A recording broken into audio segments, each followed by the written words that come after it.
but we'll see some of the applications that I've been able to gather.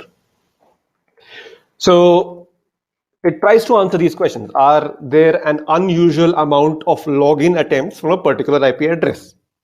Anomaly detection will help you solve that, right? So you have a particular, and I think that is one thing that I don't know if you've seen with Google, and I don't know if it's only with Google or with other email providers, but every time you try to log in with your cookies deleted, it sends you an email. We detected suspicious activity or something like that. And honestly, I think that's not a very good anomaly detection system, because it's still my laptop at the end of the day and all of that. But I don't know if they're tracking that. But yeah, whenever you can try this out, if you have your cookies deleted and all of that on your laptop, and then try logging in into Google, it sends you an email, says that, hey, we detected an unusual login. Is this you? Or even in case of GitHub, this happened with me yesterday. I was trying to log in into GitHub, but then I kept forgetting. I forgot my password, and then I kept trying out a few combinations that I knew.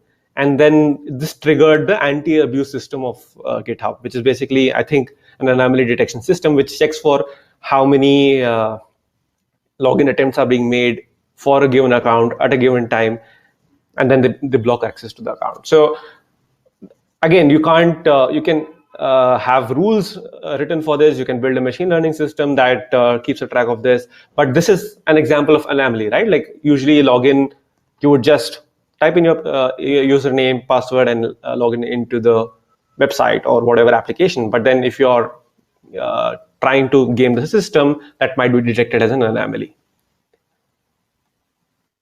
Okay. Are any customers buying more than the typical number of products at a given hour? And this is a very important thing for, say, an e-commerce company, that, hey, which hour of the day or which day of the week are users interacting the most or buying the most? And maybe this is the time that we have to really push our product. So this could be, again, an anomaly detection system where you're like, hey, there is a difference in the behavior of users from the normal pattern. So this is an anomaly that way. Which homes are consuming above average amounts of water during a drought? Again, you have some standard amount of water that people are consuming when there's a drought on, and then there are some homes that are over the top. So how do you find them automatically? Which judges convict an unusual number of defendants? Should a patient's blood test be considered normal, or are there outliers that require further checks and examinations? Right? So, like, if you see, again, this is not, the fifth application is not really a automated solution, but this is like, okay, you're trying to find a data point which doesn't fit the pattern. So that way you're trying to find an anomaly, right? It's not an automated solution, but yeah, that the essence of that is that you're trying to find a data point that doesn't fit a pattern.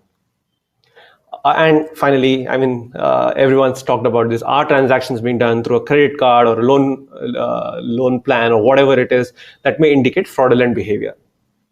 So how do you automatically find these cases without human intervention?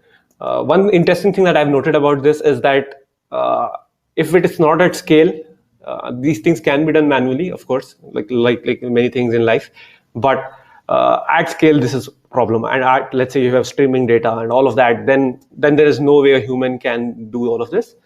But if it's a smaller scale, you can see, right, like all of these are problems that humans can also solve manually. But when there is scale and when it's an unmanageable amount of data, then automated systems are the way to go.